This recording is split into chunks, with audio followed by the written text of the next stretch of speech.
Bonjour, je vous souhaite la bienvenue dans l'atelier de la création en prise et pour démarrer ce chapitre, je vais vous parler donc de l'entrepreneuriat. En France, on compte chaque année plus de 500 000 créations d'entreprises. Mais il faut savoir que, au bout de 5 ans, une entreprise sur 2 disparaît. Pourquoi? Eh bien parce que la création et la reprise d'entreprise ne s'improvisent pas, elles se préparent. Et on le voit, les chefs d'entreprise qui prennent le temps de bien construire leur projet, qui se font accompagner dans leur projet ou éventuellement qui se forment, réussissent mieux que les autres et ont un taux de pérennité supérieur.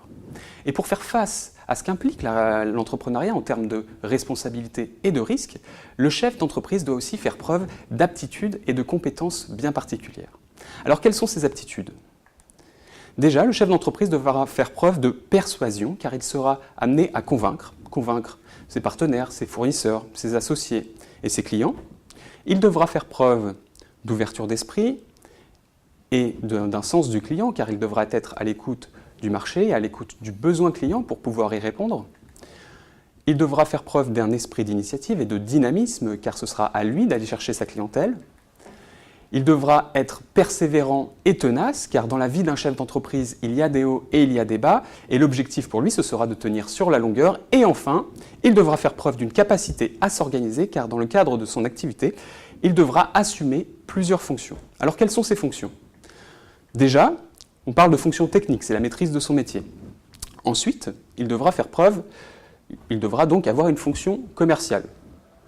Une fonction d'achat, si il envisage de vendre des matières premières ou des marchandises, il devra identifier ses fournisseurs et négocier avec eux.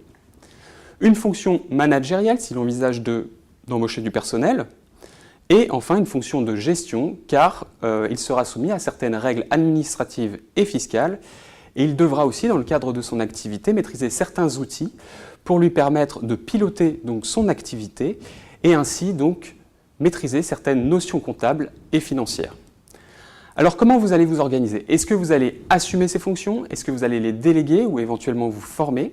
Je vous invite à télécharger les exercices de ce chapitre, de vous faire évaluer sur les aptitudes et les compétences que vous possédez, mais également de vous faire évaluer par votre entourage. Je vous souhaite un bon atelier de la création reprise et je vous dis à tout de suite dans la prochaine vidéo sur l'adéquation homme-projet. Merci.